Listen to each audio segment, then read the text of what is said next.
Anaconda Dreams.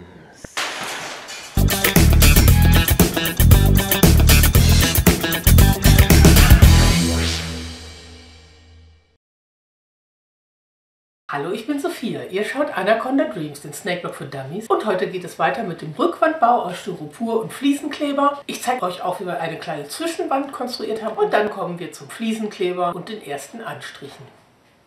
Das ist eine Zwischenwand. Es ist ja so, dass angeblich, ich kaufe mir ja eine Babyschlange, diese kleinen Schlangen, die ein bisschen Agoraphobie haben, bedeutet, die essen ja schon mal nicht gerne, wenn ihnen das Terrarium zu groß ist. Und um es optisch zu verkleinern, werde ich hier so eine Zwischenwand einfügen. Natürlich darf sie auf die andere Seite, deswegen gibt es hier ein süßes Tunnelchen und dort mit Klettergelegenheit, wo die Schlange dann durchwandern kann. Ich hoffe, die will das auch. Ist auch schön, wenn sie hier in der Nähe des Astes steht, dann kann die Schlange das vielleicht auch als Liegefläche benutzen, wenn sie mal nach oben will. Ja, was haben wir hier? Kleine Versatzstücke, damit will ich hier Flickarbeiten machen. Dann gucke ich mal gleich, was die richtige Größe ist. Ich habe mir die Finger abartig an dem Fliesenkleber verbrannt. Ihr könnt euch die Massen an Wunden, die ich habe, die zeige ich euch später mal, überhaupt nicht vorstellen. Jetzt ist erstmal angesagt, von den vielen Fugen, die wir hier haben, mit schön Terrarium-Silikon, die ganzen Fugen so ein bisschen zu dichten. Das ist eine ziemliche Fisselarbeit. Die Rückwand vom Terrarium habe ich mit dem Öko-Kleber eingerieben und die Styropor-Rückwand mit dem Silikon. Das rutscht jetzt hier ziemlich raus teilweise. Im Augenblick bin ich noch beim Rissestopfen. Gibt genug fiese Risse, hier zum Beispiel, wo man ein bisschen stopfen muss. Hier ist es halt alles jetzt mit Silikon verspachtelt. Unten alles schön mit Silikon verspachtelt. Hier guckt ganz kess der Temperaturfühler raus fürs Thermostat. Wir haben uns jetzt eine phänomenale Konstruktion für die Zwischenwand ausgedacht. Das ist ja das gute Stück. Das wollen wir ja befestigen, dass es nicht umkippt. Aber ich will es ja auch, wenn die Schlange groß genug ist, wieder rausbauen können aus dem Terrarium. Und will ich also nicht an der Rückwand festbeppen. Der Kletterast wird dann so über der Mauer hängen. Ihr seht, ich habe einen dicken Fuß haben wir dran gemacht. Das sollte eigentlich dann bombenfest. Ich weiß gar nicht, ob wir es überhaupt anleimen müssen. Also vielleicht kann man es einfach wirklich nur reinlegen. Was passiert ist, war einkaufen, Silikon kaufen, Kleber kaufen, rausnehmen, reinkleben. Dann war natürlich alles auseinandergebrochen, dann hat man es wieder verklebt. Und vielleicht seid ihr da ja einfach irgendwie geschickter. Mich hat das jetzt alles doch eine Menge Arbeit gekostet. Dann eben so ein paar Kleinigkeiten oder überhaupt sich zu überlegen, wie verankere ich die Wand. Weil wie gesagt, die muss ja rausnehmbar sein. Wenn die Schlange groß genug ist, dann soll die ein großes Terrarium kriegen. Vertut euch nicht, was für Dreck das macht. Ihr habt ja die Bilder gesehen. Ihr werdet auch viel putzen. Ja, ein neuer Tag. Sowohl ich als auch das Terrarium sind fertig für den ersten Anstrich mit dem Flexkleber. Hier, ich bin schön in Gummihandschuhen. Man sieht hier in schöner Heimwerkermanier, haben wir hier Zeitung ausgelegt, ein bisschen abgeklebt. Ich habe den Fühler, hoffentlich sieht man es, hier so ein bisschen eingeklebt, dass ich den nicht aus Versehen einbetoniere und den nur noch Beton fühlt. Ja, ich werde jetzt Fliesenkleber anrühren und dann streichen und auch nochmal blocken.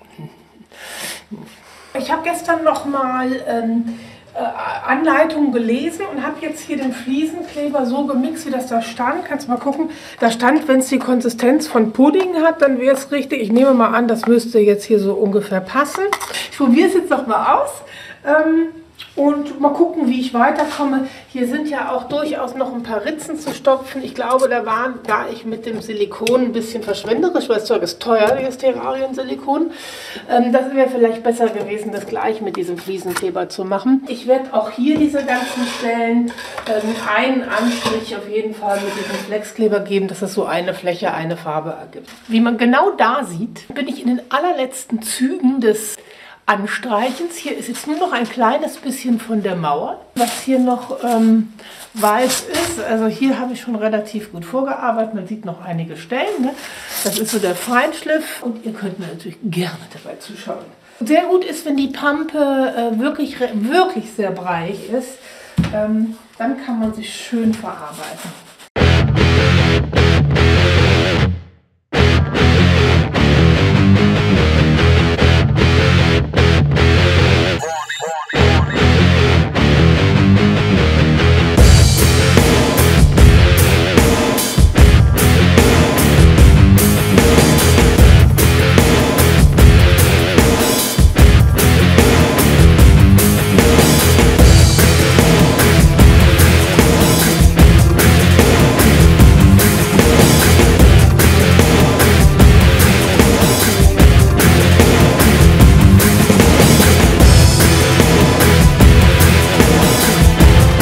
Endergebnis sieht doch schon sehr mauerig aus, oder? Ja?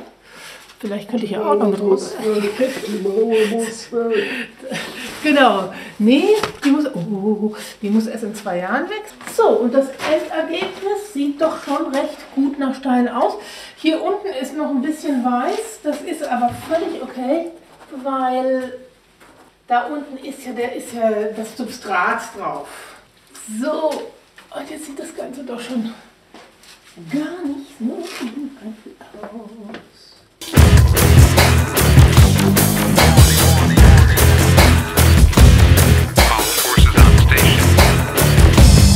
Solange das Zeug noch frisch ist, geht es wahnsinnig, wenn ihr mal irgendwie an die Decke geschmiert habt oder irgendwo hin, wo ihr es nicht wolltet. Es geht noch sehr, sehr gut weg, wenn es nass ist oder noch nicht so richtig eingetrocknet ist. Übrigens habe ich auch festgestellt, mit großer Freude, für diejenigen, die das Zeug noch nicht so kennen, lässt sich auch hervorragend aus Pinseln und Kleidung rauswaschen. Also das hier ist eins der angenehmeren Materialien zum Arbeiten, finde ich, weil man Fehler einfach wegwaschen kann. Hervorragend.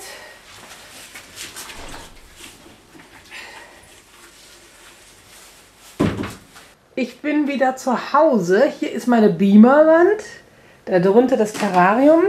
Natürlich ist jetzt mein Wohnzimmer wieder zu einer Baustelle verkommen. Hier sind Requisiten. Das wird die Trennwand, die trocknet noch vor sich hin. Und naja, ich habe hier schon mal alles vorbereitet, um morgen weiterzuarbeiten. Eine Oase der Gemütlichkeit ist mein Zimmer natürlich nicht.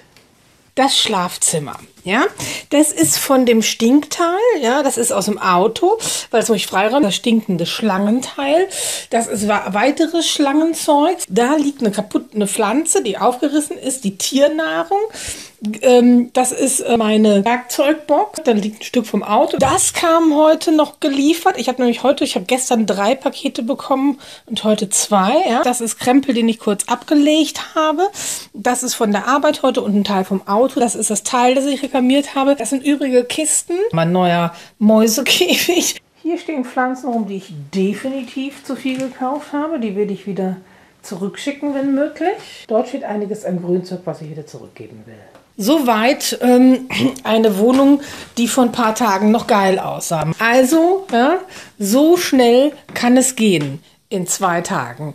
Und ich sage dir eins, da hilft nur Alkohol. Aber man sehe und staune, ich bin total begeistert. Es ist noch lange nicht fertig, aber nach dem Trocknen des ersten Anstrichs muss ich doch sagen, ich gucke schon die ganze Zeit begeistert auf die Konstruktion. Man ahnt zum ersten Mal das kommende Schlangenparadies.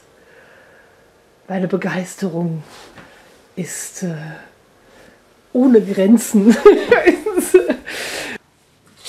Check der Wand nach 2 Anstrichen. Sie ist durchaus fest, wie man hört und spürt. Ich kann auch drauf klopfen. Könnte ich, wenn mir nicht alles wehtut. Meine Finger sind ja völlig zerschnitten.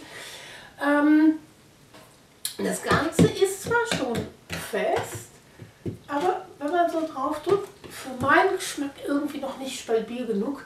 Deswegen kommen wir jetzt zum etwas langweiligeren Tag. Nachdem an Tag 3 mein Zimmer immer noch, also an Tag 3, wo das Terrarium jetzt wieder da ist, mein Zimmer noch immer aussieht, als wäre hier eine Bombe explodiert, kommt jetzt der etwas langweiligere Part, nämlich schon wieder das gleiche machen wie die 2 Tage davor.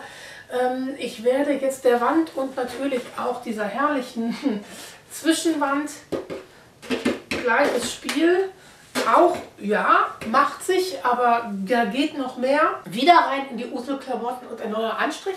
Nichtsdestotrotz, auch wenn das alles schon ganz schön stabil ist, ich habe ja genug von dem super schweren Fliesenkleber. Dieses macht, das kann ich gar nicht bewegen. Fürchtet mich sowieso schon total davor, den in den Keller tragen zu müssen, weil, wie gesagt, wiegt viel zu viel. Ich gönne der Wand noch einen dritten Anstrich und dann sollte sie definitiv von der Stabilität nichts mehr zu wünschen übrig lassen. Na dann, mal wieder Handschuhe gezückt. Denkt an die Handschuhe, das Zeug ist nicht gut für die Haut. Mit Pinsel bewaffnet. Dritter Anstrich. Ist der langweiligste Part, finde ich, des Terrariumbaus. Man macht irgendwie immer das Gleiche. Dritter Anstrich, dritter Tag. So langsam wird das Ganze richtig schön fest. Jetzt finde ich es ganz gut. Es wirkt auf mich recht stabil. Auch dieses Ding hier ist schön schwer geworden. Wirkt jetzt viel, viel stabiler als vorher. Ich glaube, viele machen ja 3 Anschlussstriche und belassen es dabei. Das könnte man jetzt, denke ich, auch tun. Das Ganze wirkt fest. Ja, diese kleinen Dinge, mal gucken. Ich weiß nicht, ob die Schlange mit dem Kletterast da hinkommt. Das sieht nach was aus, was kaputt geht. Ein paar Sachen will ich euch noch im Detail zeigen. Ich habe mit dem Sand rumprobiert. Ich habe einmal diesen weißen Terrasand hier benutzt. Schwer. Und einmal diesen schwarzen Desert Sand habe ich in der Zoohandlung gefunden. Ja, der helle Sand sieht natürlicher aus. Der schwarze Sand, der grobkörnige ist, ja, erinnert mich fast so ein bisschen an Schimmel. Das weiß ich jetzt nicht so. Allerdings wird die Wand dunkelgrau. Von daher, vielleicht an einigen Stellen sieht es doch ganz gut aus. Ich kann es mir auf dieser Zwischenwand ganz gut vorstellen. Und ich habe euch ja erzählt, dass ich zur Post musste, ein paar Sachen wieder reklamieren, Retour schicken. Und wie das immer so ist bei der Post, man wird schlecht behandelt, richtig schlecht behandelt, was einen nicht wundert, wenn man diese Gestalten am Schalter sieht. Und es ist teuer. Und deswegen trinke ich heute meinen Kaffee, während ich hier maloche, trinke ich natürlich ein Käffchen. Aus einer Tasse, die mir eine ganz nette Teilnehmerin aus dem Allgäu beigeschickt hat. Und die will ich euch mal zeigen, weil ich finde, die ist exakt das Richtige für den Umgang mit der Post. Und in diesem Sinne sage ich Prost, wünsche euch, wenn ihr auch Terrarium baut, viel Erfolg. Und wenn du in die Post gehst, lächle. Du kannst sie nicht alle töten.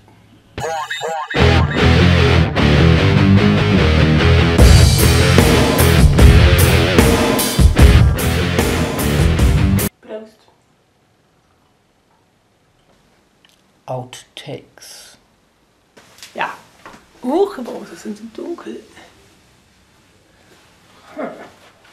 Da sieht man ja gar nichts. Warum ist denn das Licht so beschissen? Ich bin bereit für die... Ach toll, und ich habe gerade das Wasser umgeschmissen. Den Fliesenkleber, verdammte Scheiße, ich lappe nur Scheiße. Also... Aha, mein Handy geht auch aus. Ja, super Video bis dahin. Wo ich am allerdramatischsten streiche, die Stelle, die nehmen wir dann.